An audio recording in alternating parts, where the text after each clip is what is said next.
అందరికీ నమస్కారము. ఇంక ఈ బచ్చల కూర, పొట్లకాయ, పప్పు టేస్టీగా రావాలంటే మనము కొంచెం జాగ్రత్తలు పాటించాలి. పెద్దవాళ్ళు వండినా, పిల్లలు వండినా, వండరానోళ్ళు వండినా, ఎప్పటికి వండొచ్చేటోళ్ళు వండినా కానీ కొన్ని జాగ్రత్తలు తీసుకుంటే ఎవరికైనా మంచి టేస్ట్ తోటే కుదురుతుంది. ఇలా పప్పునైతే ఒక 1/2 అవర్ నానబెట్టేసుకొని పొయ్యి మీద పెట్టుకొని కొంచెం పసుపు వేసి మంచిగా ఉడకనిచ్చేయాలి.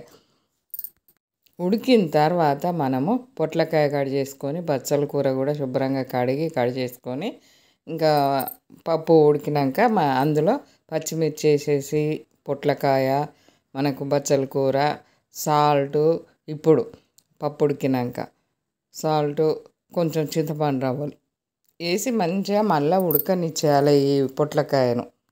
కర్రీ వండేటప్పుడు ఒకటే జాగ్రత్త, 1కి 2 సార్లు, 2 సార్లకు 3 సార్లు ఇలా కలిపేసుకోవాలి. మంచిగా కిందిది మీదికి, మీది కిందికి కూర వండేటప్పుడు ఏ కూర అయినా కానీ మంచిగా కలపడంలో కూరలు కుదురుతాయి. ఎవరికైనా ఎంత వండేచ్చే వాళ్ళకైనా కానీ ఇలా పొయ్యి మీద వేసి మొత్తం అది ఉడుకుడు అయిపోయిన తర్వాత స్టవ్ ఆఫ్ చేసుకున్నామంటే ఏ కర్రీ అయినా, ఎంత మంచి కర్రీ అయినా, ఎవరు వండినా ఆ కర్రీ టేస్ట్ రాదు. ఇంకా ఇలా ఉడికిన తర్వాత మనము కొంచెము అటు ఇటు కలిపేసుకొని తాలింపు అయితే రెడీ చేసేసుకోవాలి. తాలింపు, పప్పు తాలింపు అందరికీ తెలిసిన విషయమే.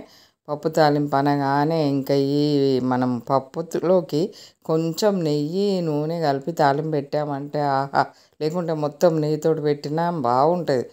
ఇంకొంచెం నూనె పోసేసి ఎల్లిపాయలు, ఎండుమిర్చి, జీలకర్ర, ఆవాలు, కొంచెం కరివేపాకు, కొంచెం పసుపు తాలింపులో తప్పనిసరి వేసి ఆ పప్పు పోసామంటే ఆహా, ఏమో తాలింపా ఇది, ఇల్లంతా గుమగుమలే. ఈ పప్పు చేస్తే పొట్లకాయ బచ్చల కూర పప్పు చేసామంటే ఇల్లంతా గుమగుమలే.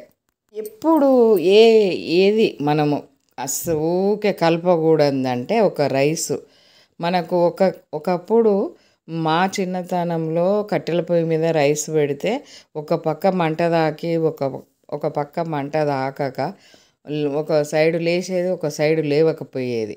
అలాంటప్పుడు రైసును కలపాలి. అప్పుడు ఆ కట్టెల పొయ్యి మీద గాలికి సరిగా తాకక మంట పెట్టరాక అట్లా అయ్యేది. ఇప్పుడు అలాంటి ప్రాబ్లం ఏం లేదు. గ్యాస్ మీద పెట్టినాం అంటే చుట్టూ ఒకే తీరు మంట తాకుతుంది. ఇప్పుడే పెద్దవాళ్ళు అన్నం ఊకే కలపకూడదు, అన్నము లేచి ఉడికిందంటే పైన ఉమ్మగిలినాక మంచిగా ఓల్సు ఉడికినట్టు ఉండేది. దాన్ని చెడగొట్టకూడదు, కసాపిసా కలపకూడదు, అలానే ఉండిపోవాలి మంచిగా అన్నట్టు చెప్పేవాళ్ళు పెద్దవాళ్ళు. కొందరైతే అన్నం అయినాక కూడా ఈ రోజులల్లో దాన్ని కలిపి మూత పెడతారు. మొత్తం రెడీ అయిన అన్నాన్ని కూడా అలా చేసుకోకూడదు. ఉడికిందంటే అలా వదిలేయాలి. ఇవి కొన్ని పెద్దవాళ్ళు చెప్పే మాటలు. అప్పుడే మంచిగా ఉంటుంది, ఇంట్లో మంచి జరుగుతుంది.